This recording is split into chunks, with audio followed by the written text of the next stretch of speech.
So நம்ம வந்து last வீடியோவில் என்ன பார்த்தோம் அப்படின்னா இந்தியாவில் இருக்கக்கூடிய சேலியன் ஃபீச்சர்ஸ் தான் பார்த்தோம். ஸோ இந்தியா வந்து எது எதுக்கெலாம் நம்ம வந்து பெருமைப்படத்தக்கதாக இருக்குது அப்படிங்கிற மாதிரி சிறப்பியல்புகள் ரொம்ப அழகாக கொடுத்துருந்தாங்க. இந்தியா அரசியலமைப்பு தான் நீளமான எழுதப்பட்ட அரசியலமைப்பாக இருக்குது. இறையாண்மை, சமதர்மம், மக்களாட்சி, குடியரசு அப்படிங்கிற அந்த கோட்பாடுகளை கொண்டதாக இருக்குது. அப்புறம் ரொம்ப இறுக்கமானதும் ரொம்ப நெகிழ்வு தன்மை கொண்டதுமா இருக்குது அப்படின்னு சொல்லியிருக்காங்க.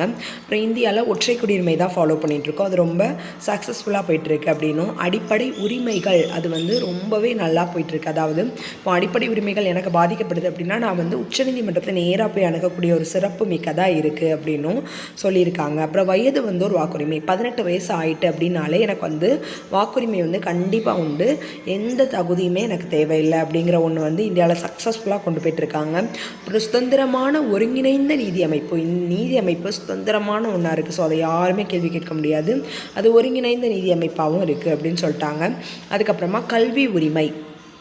ஸோ கல்வி உரிமை அப்படிங்கிறதும் ரொம்ப ரொம்ப இம்பார்ட்டண்டானது அப்படின்னு சொல்லிட்டாங்க. அடுத்து அரசின் வழிகாட்டு நெறிமுறைகள் மூலமாக இன்ஸ்ட்ரக்ஷன் வந்து கொடுத்துருக்கோம். அது மூலமாக அதுபடி பண்ணாங்கன்னா சக்ஸஸ்ஃபுல்லாக இருக்கும்னு சொல்லியிருக்காங்க. அப்புறம் அடிப்படை கடமைகள். ஸோ ஒரே ஒரு ஆர்டிக்கலை ஆட் ஆன் பண்ணிவிட்டு 51A மூலமாக மொத்தமாக 10 அடிப்படை கடமைகள் ரொம்ப அழகாக கொடுத்துருக்காங்க. ப்ளஸ் இந்திய குடியுரிமை அப்படிங்கிறது ரொம்ப ரொம்ப இம்பார்ட்டண்டானது. நம்மளால் 5 முறைகளில் குடியுரிமை பெற்றுட்டு 3 முறையில் அதை வந்து நீக்கவும் முடியும்னு சொல்லியிருக்காங்க. கூட்டாட்சி அல்லது ஒற்றையாட்சி ரெண்டுமே உடையதான் இந்தியா வந்து நெருக்கடி காலத்தில் ஒற்றையாட்சியாகவே மாற்ற முடிஞ்ச அளவுக்கு ஒரு முக்கியமான குணாம்சம் கொண்டதாக இருக்குது அப்படின்னு சொல்லியிருக்காங்க. நீதி சீராய்வு சமநிலை, நாடாளுமன்ற மேலாதிக்கம். ஸோ நாடாளுமன்ற மேலாதிக்கம் ஏதாவது தப்பு பண்ணாங்க அப்படின்னா அதை நீதி சீராய்வு பண்ண முடியும். இப்போ ஏதாவது ஒரு சட்டம் இயற்றிட்டாங்க, ஸோ அதை அப்படியே விட முடியும் அப்படின்னு கிடையாது. ஸோ அதை என்ன பண்ண முடியும், அரசியலமைப்போட மொத்த தத்துவத்துக்கு முரணாக இருக்கிற பட்சத்தில் அதை வந்து செல்லாதது அப்படின்னு சொல்லி அதை அறிவிக்கக்கூடிய அதிகாரம் தான் நீதி சீராய்வு அதிகாரம் அப்படின்னு சொல்லியிருக்காங்க. ஸோ இதோட 1.3 முடிஞ்சிருச்சு. 1.4 என்ன பார்க்குறோம் அப்படின்னா அதுக்கு முன்னாடி ஒரு 2 பிக்சர் கொடுத்துருக்காங்க, அதை பார்த்துடலாம். மத்திய அரசு, மாநில அரசு ரெண்டும் இணைஞ்சல் தான் இந்தியா அப்படிங்கிற மாதிரி ஒரு நாடாளுமன்ற பிக்சரோட ஒன்றும், சமத்துவ உரிமைகள் அப்படின்னு ஒன்று கொடுத்துருக்காங்க. அனைத்து மனித உயிர்களும் சமத்துவத்துடனும் சுதந்திரத்துடனும் பிறக்கின்றன. எல்லா உரிமைகளும் எல்லாருக்கும் இருக்குது. அவங்க முதியவராக இருக்கலாம், இளையோராக இருக்கலாம், நார்மலாக வாழ்ந்துட்டு இருக்க ஹியூமன்ஸாக இருக்கலாம், இல்லை குறைபாடோடு இருக்கிறவங்களாக இருக்கலாம், படித்தவங்களாக இருக்கலாம், படிக்காதவங்களாக இருக்கலாம், பெண்ணாக இருக்கலாம், ஆணாக இருக்கலாம். எப்படி இருந்தாலும் அனைத்து மனித உரிமைகளுமே சமத்துவத்தோட சுதந்திரத்தோடு தான் பிறக்குது அப்படின்னு சொல்லி மனித உரிமை பிரகடனம் 1948 வந்து சொல்லியிருக்கு அப்படின்னு சொல்லியிருக்காங்க. அப்புறம் இந்தியாவில் நாடாளுமன்ற மக்களாட்சி உறுப்பு 79 கீழ் இந்திய ஒன்றியத்தின் நாடாளுமன்றம் குடியரசுத் தலைவர் மற்றும் ஈரவைகளை கொண்டது. ஸோ உறுப்பு 79 என்ன சொல்லுது அப்படின்னா இந்திய ஒன்றியம் நாடாளுமன்றம் குடியரசுத் தலைவர் மற்றும், அதாவது உறுப்பு 79 வந்து என்ன சொல்லுது அப்படின்னா இந்திய ஒன்றியத்தின் நாடாளுமன்றம் குடியரசுத் தலைவர் மற்றும் ஈரவைகளை கொண்டதாக இருக்குது அப்படின்னு சொல்லியிருக்காங்க. ஸோ இந்தியாவில் வந்து நாடாளுமன்ற மக்களாட்சி வந்து ஃபாலோ பண்ணிகிட்ருக்கோம். அது எப்படி அப்படிங்கிறது தான் இந்த 1.4 நம்ம பார்க்க போகிறோம். உறுப்பு 79 இது ரொம்ப ரொம்ப இம்பார்ட்டண்டானது. 79 கீழ் இந்திய ஒன்றியத்தின் நாடாளுமன்றம் குடியரசுத் தலைவர் மற்றும் ஈரவைகளை கொண்டது ஆகும் அப்படின்னு சொல்லியிருக்காங்க. ஸோ குடியரசுத் தலைவருக்கு இப்போ ப்ரெசென்ட்டாக 79 வயசுன்னு நீங்கள் ஞாபகம் வச்சுக்கோங்க. ஸோ இந்த 79வது ஆர்டிக்கல் என்ன சொல்லுது, இந்திய ஒன்றியம் அப்படிங்கிறது வந்து அந்த நாடாளுமன்றம், குடியரசுத் தலைவர், அதை ஈரவை, அதை நாடாளுமன்றத்தோட ஈரவை எல்லாம் சேர்ந்தது தான் இந்திய ஒன்றியம் அப்படின்னு சொல்லிட்டாங்க. ஸோ இந்திய ஒன்றியத்தின் நாடாளுமன்றம் குடியரசுத் தலைவர் மற்றும் ஈரவைகளை கொண்டது. ஸோ நாடாளுமன்றம் அப்படின்னா நமக்கு வந்து லோக்சபா, ராஜ்யசபா அவ்வளோதான் அப்படின்னு நம்ம வந்து ஒரு நாள் நினைக்கக்கூடாது. லோக்சபா, ராஜ்யசபா ப்ளஸ் குடியரசுத் தலைவர், 79 வயசு நிரம்பிய ஒரு குடியரசுத் தலைவர், இவ்வளவும் சேர்ந்தது தான் என்னது நாடாளுமன்றம் அப்படின்னு சொல்ல தகுந்த அளவில் தான் இருக்குது. ஈரவைகளின் மாநிலங்களவை, மக்களவை என்று அறிவோம். ஈரவை என்னதெல்லாம், மாநிலங்களவை, மக்களவை தான் நம்ம ஈரவைகள் அப்படின்னு சொல்கிறோம். ஒரு கூட்டாட்சியில் நாடாளுமன்றம் ஈரவை கொண்ட அமைப்பாக இருக்க வேண்டும் என்ற தேவையின் அடிப்படையில் இதனை ஏற்கப்படுகிறது. ஸோ ஒரு கூட்டாட்சி இருக்குது அப்படின்னா அந்த கூட்டாட்சியில் நாடாளுமன்றம் வந்து 2 அவை கொண்டதாக இருக்க வேண்டும் என்ற தேவையின் அடிப்படையில் தான் இது இருக்குது. ஸோ ஒரு கூட்டாட்சியில் நாடாளுமன்றம் வந்து 2 அவை கொண்டதாக இருக்குது. அந்த 2 அவைகள் கொண்டதாக தான் இருக்கணும் அப்படிங்கிறது தேவையின் அடிப்படையில் இது வந்து ஏற்றுக்கொள்ளப்பட்டிருக்கு. மேலவை என்று அழைக்கப்படும் மாநிலங்களவை மாநிலங்களின் பிரதிநிதித்துவம் கீழவை என்று அழைக்கப்படும் மக்களவை மக்கள் பிரதிநிதித்துவம் கொண்டதாக இருக்குது. அதாவது மேலவை அப்படின்னு சொல்கிறோம், அதை மாநிலங்களவை அப்படின்னு சொல்கிறோம். அது வந்து மாநிலங்களுடைய பிரதிநிதித்துவமும், கீழவை அப்படிங்கிறது மக்களவை, அது மக்கள் எலெக்ட் பண்ணுறது. ஸோ மக்களோட பிரதிநிதித்துவமும் கொண்டவையாக இருக்குது. ஈரவைகளும் தன் இயல்பில் செயல்பட்டு மாநிலங்களின் ஒற்றுமை, ஒன்றிய ஒருமைப்பாடு ஆகியவற்றை பாதுகாத்து பராமரிக்கின்றன. ஸோ இது ரெண்டுமே என்ன பண்ணுது, அதோட இயல்பில் அது செயல்பட்டு மாநிலங்களின் ஒற்றுமை, ஒன்றிய ஒருமைப்பாடு ஆகியவற்றை பாதுகாத்து பராமரிக்கக்கூடியதாக இருக்குது அப்படின்னு சொல்லிட்டாங்க. அடுத்த நாடாளுமன்ற முறை, அரசு, குடியரசுத் தலைவர் முறை, அரசு ஆகியவற்றிற்கு மேலும் சில உதாரணங்களை கூறவும் அப்படின்னு கேட்டிருக்காங்க. ஸோ இந்த நாடாளுமன்ற முறை, குடியரசுத் தலைவர் முறை அப்படின்னு ரெண்டாக பிரிச்சிருக்காங்க இல்லையா, இதுக்கு வந்து எக்ஸாம்பிள்ஸ் கேட்டிருக்காங்க. இந்தியாவில் வந்து நாடாளுமன்ற முறை தான் ஃபாலோ பண்ணுறோம், அது நம்ம இங்கிலாந்துலேருந்து தான் எடுத்தோம். ஸோ இங்கிலாந்துலேயும் கண்டிப்பாக நாடாளுமன்ற முறை தான் ஃபாலோ பண்ணுவாங்க.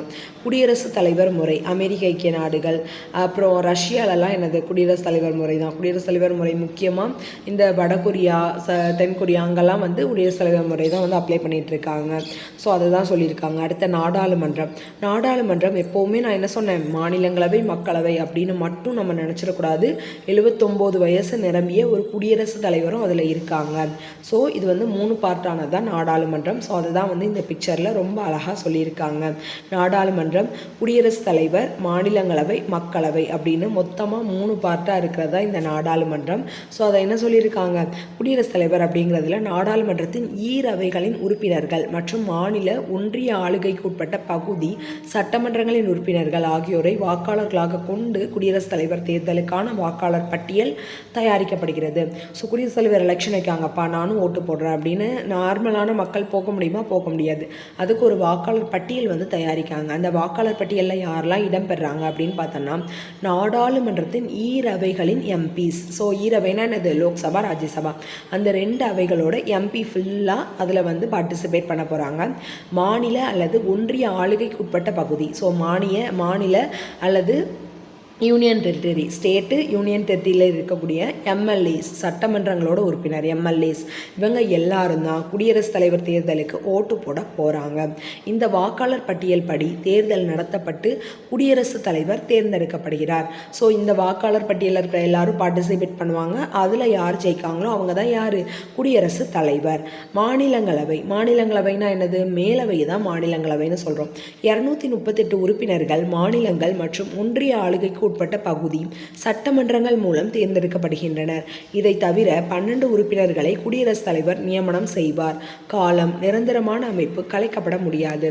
ஸோ என்ன சொல்லியிருக்காங்க, 238 மெம்பர்ஸை வந்து மாநிலங்கள் மற்றும் ஒன்றிய ஆளுகைக்கு உட்பட்ட பகுதி சட்டமன்றங்கள் மூலமாக தேர்ந்தெடுக்கப்படுறாங்க. ஸோ எல்லா ஸ்டேட்டு, யூனியன் டெரிட்டரிஸில் இருக்கிற எம்எல்ஏஸ், அந்த சட்டமன்றம் இருக்கும் இல்லையா, அது மூலமாக தேர்ந்தெடுக்கப்படுறவங்க யாருன்னா அந்த 238 மெம்பர்ஸ். ஒரு 12 உறுப்பினர்கள் மட்டும் குடியரசுத் தலைவர் வந்து அப்பாயிண்ட் பண்ணுவாங்க. காலம், நிரந்தரமான அமைப்பு, இதை கலைக்கப்படவே முடியாது. ஸோ அவங்களுக்கு வந்து ஒரு 6 வருஷம் பதவி காலம். அந்த 6 வருஷம் முடிய அடுத்த பீப்புள்ஸ் வந்து ஜாயின் பண்ணிட்டே இருப்பாங்க. ஸோ 3ல் 1 பங்கு பீப்புள் வந்து ரிட்டையர் ஆகிட்டே இருப்பாங்க. அவங்களுக்கு பதிலாக அடுத்தடுத்த ஆட்கள் வந்து ஜாயின் பண்ணிட்டே இருப்பாங்க. ஸோ 2 வருஷத்துக்கு ஒருக்க ரிட்டையர்மெண்ட்ஸ் இருக்கும். ஸோ இது வந்து ஒரு நிரந்தரமான அமைப்பாக இருக்கும், கலைக்கப்படவே முடியாது. மாநிலங்களவை உறுப்பினர்களின் காலம் 6 ஆண்டுகள். மொத்த மாநிலங்களவை உறுப்பினர்களில் 3ல் 1 பங்கு உறுப்பினர்களை 2 ஆண்டுக்கு ஒரு முறை தேர்ந்தெடுக்கும் வகையில் மாநிலங்களவை தேர்தல் நடைபெறுகிறது. ஸோ என்ன சொல்லியிருக்காங்க, மாநிலங்களவை உறுப்பினர்களோட பதவி காலம் வந்து 6 வருஷம் தான். ஆனால் இப்போ 3 பேர் இருக்காங்க அப்படின்னா ஒருத்தருக்கு இப்போ மொதல் 2 வருஷத்தில் பதவி காலம் முடிகிற மாதிரி தான் அவங்களோட அப்பாயின்மெண்ட் இருந்திருக்கும். ஸோ அவங்களுக்கு முடிஞ்சிடும். அடுத்த மீதி 2 மெம்பர் இருப்பாங்க, இவங்களுக்கு பதிலாக ஒரு புது அப்பாயின்மெண்ட் போட்டுருவாங்க. ஸோ அவங்களுக்கு வந்து 6 வருஷம். ஸோ அடுத்த 2வது மெம்பருக்கு அடுத்த 2 வருஷத்தில் அவங்களோட பதவிக்காலம் முடியும். அடுத்த 3வது மெம்பருக்கு அந்த 6 வருஷம் முடிஞ்சோடனே அவங்களோட பதவிக்காலம் முடியும். ஸோ இப்போ நியூவாக புதுசாக அந்தந்த டைமில் போட்டுகிட்டே இருக்கிறனால இந்த அவையை வந்து கலைக்கவே முடியாதுன்னு சொல்கிறாங்க. இது ஒரு நிரந்தரமான அவைன்னு சொல்லிட்டாங்க. ஸோ இதோட பதவிக்காலம் 6 ஆண்டுகள். மொத்த மாநிலங்களவை உறுப்பினர்களில் 3ல் 1 பங்கு உறுப்பினர்களுக்கு 2 ஆண்டுக்கு ஒரு முறை தேர்ந்தெடுக்கும் வகையில் மாநிலங்களவையில் தேர்தல் வந்து வந்துகிட்டே இருக்கும்னு சொல்லிட்டாங்க. அடுத்ததான் நம்ம என்ன பார்க்க போகிறோம் அப்படின்னா மக்களவை பார்க்க போகிறோம். மொத்த உறுப்பினர்கள் 545. 5. 543 உறுப்பினர்கள் தேர்ந்தெடுக்கப்பட்ட மக்கள் பிரதிநிதிகள். 2 உறுப்பினர்கள் குடியரசுத் தலைவரால் நியமிக்கப்படும் ஆங்கிலோ இந்திய சமுதாயத்தினர். காலம் 5 ஆண்டுகள். குடியரசுத் தலைவர் மக்களவையை கலைக்கும் அதிகாரம் பெற்றுள்ளார். ஸோ மக்களவையை பார்த்தோம் அப்படின்னா அதில் மொத்த உறுப்பினர்கள் 545 பேர்.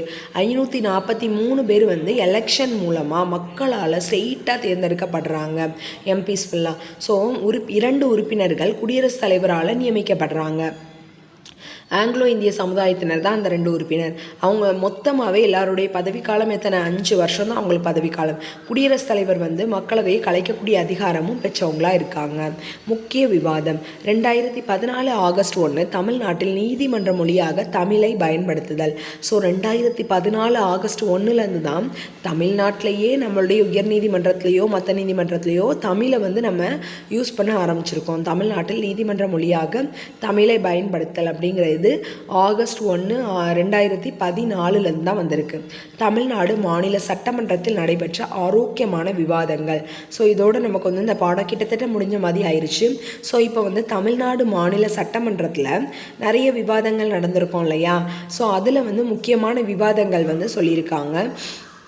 ஸோ தமிழ்நாடு மாநில சட்டமன்றம் அப்படிங்கிற ராஜாஜி இடம்பெற்றிருக்காங்க, சி சுப்பிரமணியம் அப்படிங்கிறவங்க இடம்பெற்றிருக்காங்க, அப்புறம் நம்மளுடைய கர்ம வீரர் காமராஜர் அவர்கள் இடம்பெற்றிருக்காங்க.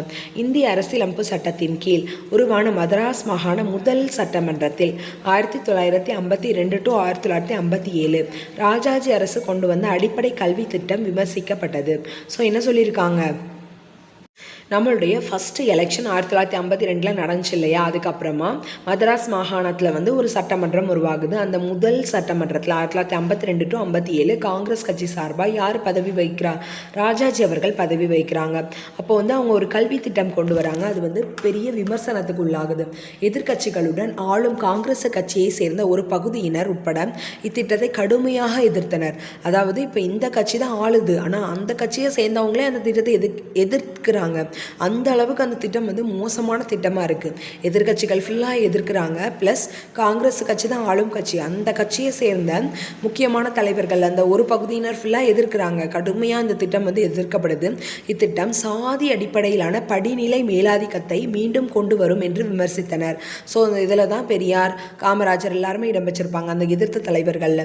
அவங்க என்ன சொல்கிறாங்க, சாதி அடிப்படையிலான படிநிலை மேலாதிக்கத்தை வந்து நீங்கள் கொண்டு வந்த இந்த கல்வி திட்டம் வந்து திருப்பியும் கொண்டு வரும் அப்படின்னு சொல்லி விமர்சிக்கிறாங்க. ஸோ அது என்ன திட்டம் அப்படின்னா, இப்போ வந்து குலக்கல்வி திட்டம் அதை தான் சொல்கிறாங்க. அதாவது ஒன்றும் இல்லை, இப்போ என்னோட அப்பா வந்து செருப்பு தைக்கிறவங்களா இருக்காங்க. அப்படிங்கிற பட்சத்தில் அவங்களோட மகனாக பிறந்திருக்க நான் வந்து என்ன பண்ணணும், செருப்பு தைக்க கற்றுக்கணும், அது வந்து எனக்கு ஹெல்ப் பண்ணணும் அப்படின்னு சொல்கிறாங்க. அதே மாதிரி இப்போ என்னோட அப்பா வேளாண்மையில் இருக்காங்க. அப்போ நான் என்ன பண்ணணும், சேத்துல இறங்கி எப்படி விதைச்சி எப்படி உழணும், எப்படி அதில் வந்து அறுவடை பண்ணணும் அப்படின்னு நான் கண்டிப்பாக கற்றுக்கணும், குலக்கல்வி. ஸோ இப்போ என்னோட அப்பா வந்து பெரிய டாக்டராக இருக்காங்க அப்படின்னா நான் என்ன பண்ணணும், அவங்களோட பையங்கிற பட்சத்தில் நான் வந்து அந்த டாக்டர் தொழிலை கண்டிப்பாக கற்றுக்கணும் அப்படின்னு. ஸோ இது வந்து எதை வந்து கொண்டு போய் முடியும் அப்படின்னு பார்த்தோம்னா, சாதி அடிப்படையிலான மேலாதிக்கத்தை வந்து கொண்டு வரும். ஏன்னா மேல் சாதியினர் வந்து நல்லா படித்து நல்ல நிலைமையில் இருப்பாங்க, அவங்க பசங்க நல்ல தொழிலுக்கு போயிடுவாங்க. கீழ் ஜாதியில் இருக்கவங்க கடுமையான தொழில் செஞ்சுட்டு இருப்பாங்க. ஸோ அதே தொழிலை தான் அவங்க வந்து செய்ய வேண்டியது வரும். அப்படிங்கிறனால இந்த இதை வந்து ரொம்ப எதிர்த்தாங்க. பின்னர் முதலமைச்சராக பதவியேற்ற காமராஜர் அமைச்சரவையில் 1954 அரசின் அமைச்சரவையில் சி சுப்பிரமணியம் இத்திட்டம் ரத்து செய்யப்படுவதாக அறிவித்தார். ஸோ இங்கே சி சுப்பிரமணியம் அப்படின்னு பார்க்குறோம் இல்லையா, இவர் தான் என்ன பண்ணியிருக்காரு, அந்த திட்டத்தை வந்து ரத்து பண்ணியிருக்காரு. ராஜாஜியோடைய அரசாங்கம் 1952 57 வரையும். ஆனால் இது வந்து கண்டினியூ ஆகலை. அதே டைமில் 54 முதலமைச்சராக யார் பதவியேற்கிறா, காமராஜர் அவர்கள் பதவியேற்கிறாங்க. ஸோ அவங்களுடைய கல்வி அமைச்சர் தான் யார், ரொம்பவே புகழப்பட்ட சி சுப்பிரமணியம் அப்படிங்கிறவங்க. அவங்க வந்து அந்த திட்டம் வந்து ரத்து செய்யப்படுது அப்படின்னு அறிவிச்சிட்டாங்க. அதே சமயம் ராஜாஜி ஆட்சியின் போது கொண்டு வரப்பட்ட நிலமற்ற விவசாய தொழிலாளர்களை பாதுகாக்கும் நில சட்டங்கள் தொடரப்பட்டன. ஸோ நிலமே இல்லைப்பா, ஆனால் நான் விவசாயிப்பா அப்படிங்கிற பட்சத்தில் எனக்கு வந்து நிலம் கிடைக்கிறதுக்கு நிறைய நில சீர்திருத்தங்கள் வந்து கொண்டு வரப்பட்டுச்சு, நில சட்டங்கள் வந்து கொண்டு வரப்பட்டுச்சு. அது வந்து ராஜாஜி பீரியடில் கொண்டு வரப்பட்டது. அதை அப்படியே காமராஜர் கண்டினியூ பண்ணாங்க அப்படின்னு சொல்லியிருக்காங்க. சென்னை மாகாண தலைவர் சி ராஜாஜி தனது முதல் அறிக்கையினை 1937 மதராஸ் சட்டமன்றம் செனட் அவை மதராஸ் பல்கலைக்கழக சேப்பாக்கம் வளாகத்தில் தாக்கல் செய்தார். ஸோ ஃபஸ்ட்டு வந்து சென்னை மாகாணத்தோட தலைவராக இருந்த சி ராஜாஜி அப்படிங்கிறவங்க அவங்களோட ஃபஸ்ட்டு நிதிநிலை அறிக்கை, அவங்களோட ஃபஸ்ட்டு பட்ஜெட்டை எப்போன்னு பார்த்தோம்னா 1937லேயே அப்போவே அவங்க வந்து ஹெட்டாக இருக்கமிச்சிலே மதராஸ் சட்டமன்ற செனட் அவை மதராஸ் பல்கலைக்கழக சேப்பாக்க வளாகத்தில் என்ன பண்ணுறாங்க, தாக்கல் செய்கிறாங்க. 1967 திராவிட முன்னேற்ற கழகம் ஆட்சிக்கு வந்தது. ஸோ 1967 தான் அண்ணா தலைமையில் திராவிட முன்னேற்ற கழகம் வந்து ஆட்சிக்கு வருது. CN அண்ணாதுரை முதல்வராக பதவி ஏற்றார். ஸோ இது எல்லாமே 7-7ன்னு வரும் அண்ணாதுரைக்கு. ஸோ 1967 திராவிட முன்னேற்ற கழகம் ஆட்சிக்கு வந்துடுது. CN அண்ணாதுரை அவர்கள் வந்து முதல்வராக பதவி ஏற்றார்.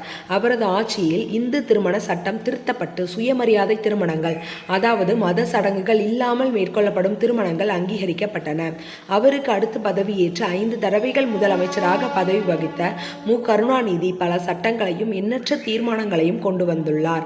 அவர் கொண்டு வந்த கடைசி சட்ட முன்வரைவு பிற்படுத்தப்பட்ட வகுப்பினருக்கான இடஒதுக்கீட்டுக்குள் முஸ்லீம் லீக்குகளுக்கும் சிறப்பு உள் ஒதுக்கீடு வழங்குவதுடன் பட்டியல் இனங்களுக்கும் மற்றும் பழங்குடியிருக்குமான ஒதுக்கீட்டின் கீழ் அருந்ததியர்களுக்கு உள் ஒதுக்கீடு வழங்குகிறது. ஸோ என்ன சொல்லியிருக்காங்க, 1967 திராவிட முன்னேற்ற கழகம் வந்து ஆட்சிக்கு வந்துடுது. அதாவது திமுக அப்படிங்கிற கட்சி வந்து 1967 தான் ஆட்சியை பிடிக்காங்க. அப்போ வந்து யாருன்னா CN அண்ணாதுரை அவர்கள் முதல்வராக பதவியேற்கிறார்.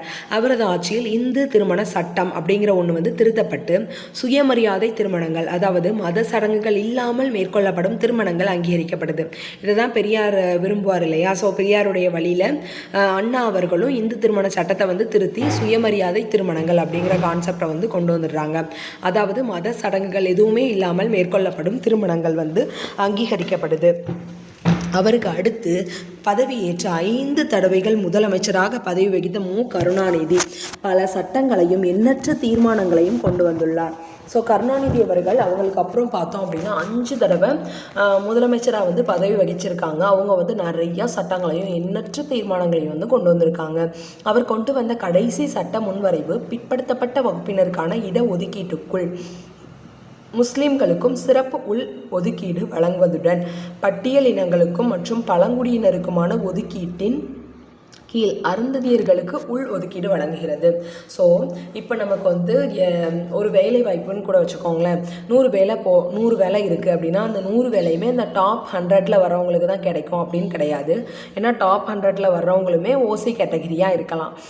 ஸோ அவங்க வந்து நல்லா படித்து அவங்க பேக்ரவுண்ட் எல்லாமே படிக்கிற தலைமுறைங்கிறனால அவங்க ஈஸியாக படித்து ஈஸியாக மார்க்ஸ் வந்து ஸ்கோர் பண்ணி அந்த டாப் 100ல் அவங்க வர்றதுக்கான வாய்ப்புகள் அதிகமாக இருக்குது.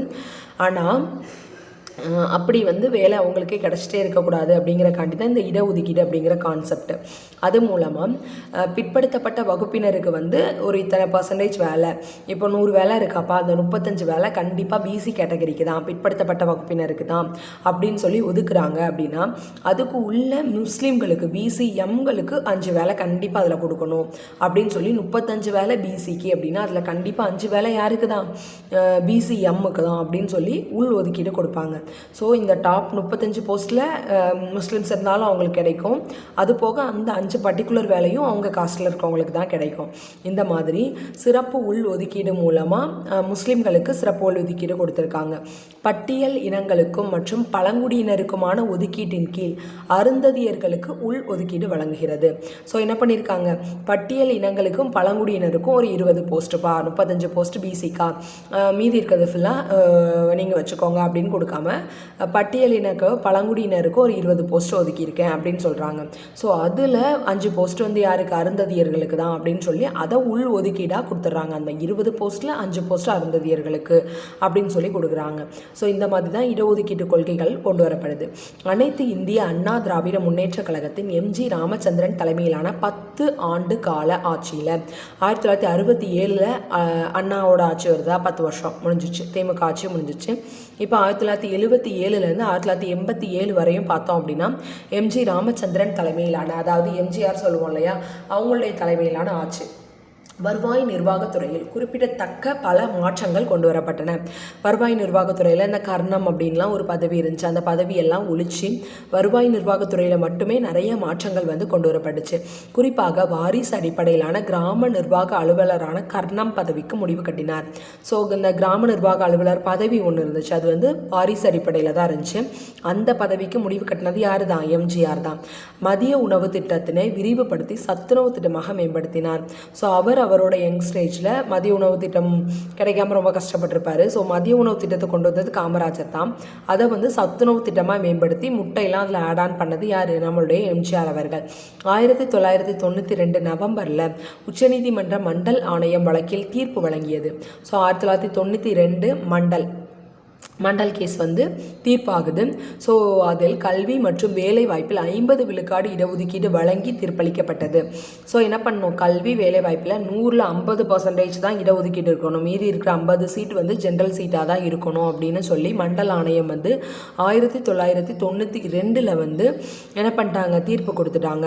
ஸோ 50-50ன்னு 2 மண்டையாக தான் இருக்கணும் அப்படின்னு சொல்லிட்டு என்ன பண்ணியிருக்காங்க? இடஒதுக்கீட்டில் வந்து 2 மண்டையாக தான் இருக்கணும், 2 கண்ணு தான். ஸோ மண்டன் கூட அதான் மண்டையில் பார்த்தோம் அப்படின்னா 2 கண்ணு தான். மண்டல் அப்படிங்கிறதுல 2 புள்ளி வச்சு எழுத்து இருக்குது பாருங்களேன், 2 கண்ணு தான். ஸோ 50 ஜென்ரல் சீட்னா 50 வந்து இடஒதுக்கீடு சீட்டு அப்படின்னு சொல்லி தீர்ப்பளிச்சிட்டாங்க. ஸோ உங்களுக்கு வந்து எப்படி ஞாபகம் வைக்கணும்? 1992 2 கண்ணு உடைய மண்டையில் வந்து 2 கண்ணு இருக்குது. ஸோ நமக்கு வந்து 50-50 தான். ஒரு கண்ணுக்கு வந்து 50 கொடுக்குறோம், அது ஜென்ரல் சீட்ஸு, இன்னொரு 50 வந்து இடஒதுக்கீடுக்கான சீட்டு அப்படின்னு சொல்லிட்டாங்க.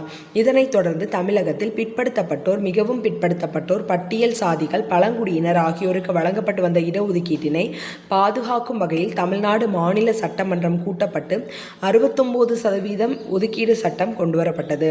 ஆனால் தமிழ்நாட்டில் மட்டும் எப்படி பண்ணிட்டு இருந்தாங்க? பிற்படுத்தப்பட்டோர், மிகவும் பிற்படுத்தப்பட்டோர், பிசி, எம்பிசி, பட்டியல் சாதிகள், பழங்குடியினர் ஆகியோருக்கு வழங்கப்பட்டு வந்த இடஒதுக்கீட்டினை பாதுகாக்கும் வகையில் அது எத்தனை பர்சன்டேஜ் இருந்துச்சு அப்படின்னு பார்த்தோம்னா 100 சீட்டில் 69% நமக்கு தான். கிட்டத்தட்ட 70 சீட்ஸ் வந்து என்ன பண்ணிட்டாங்க?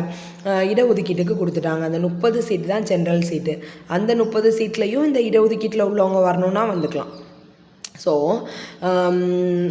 இந்த மாதிரி பிரிச்சுட்டாங்க. ஸோ தமிழ்நாடு மாநில சட்டமன்றம் கூட்டப்பட்டு இந்த 69% ஒதுக்கீடு சட்டம் வந்து கொண்டு வரப்பட்டுச்சு. ஸோ இதை வந்து கலைச்சிடக்கூடாது அப்படிங்கிறக்காண்டி இதை வந்து சேஃபான இதில் தூக்கி வச்ச பெருமை வந்து ஜெயலலிதா அம்மையா அவர்களை சேரும்.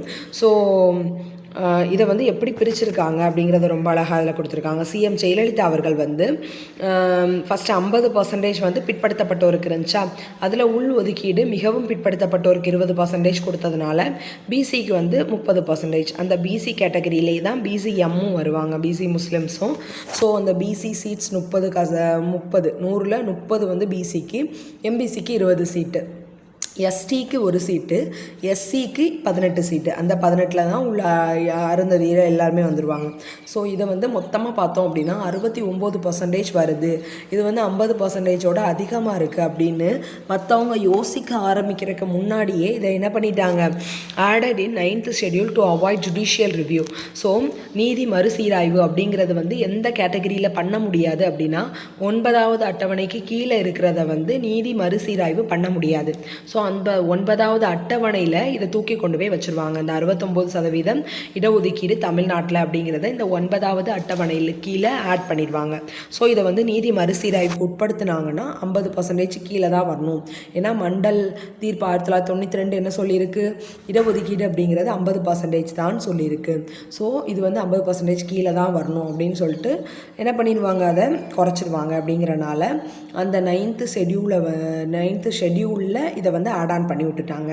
ஸோ 76வது constitutional amendment act 1994, Tamil Nadu reservation act 1994 படி தான் இது வந்து நமக்கு அதை அப்படியே வந்து மெயின்டைன் பண்ண வச்சாங்க.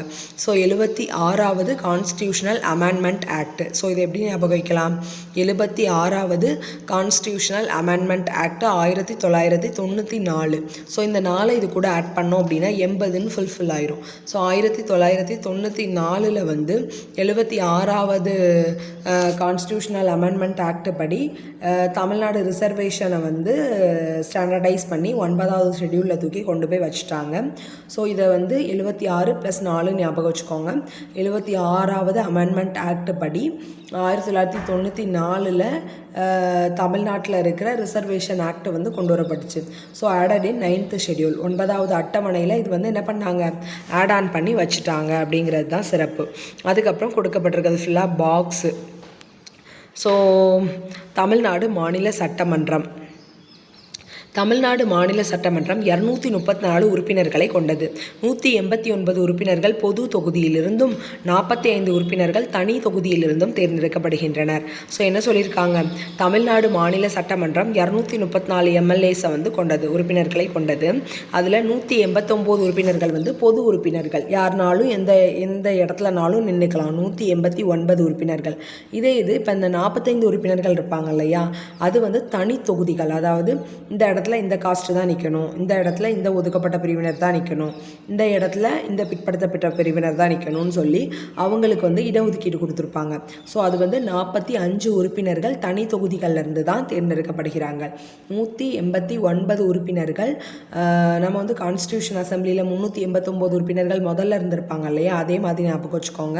ஸோ அதில் 200 பேர் கிடையாது. இதில் 189 உறுப்பினர்கள் வந்து பொது உறுப்பினர்கள். 234 தொகுதின்னு நமக்கு தெரியும். ஸோ அந்த 189 உறுப்பினர்களை கழிச்சிட்டோம் அப்படின்னா மீதி 45 உறுப்பினர்கள் இருப்பாங்க இல்லையா, அந்த 45 உறுப்பினர்களுமே தனி தொகுதியிலிருந்து தேர்ந்தெடுக்கப்படுகிறார்கள்.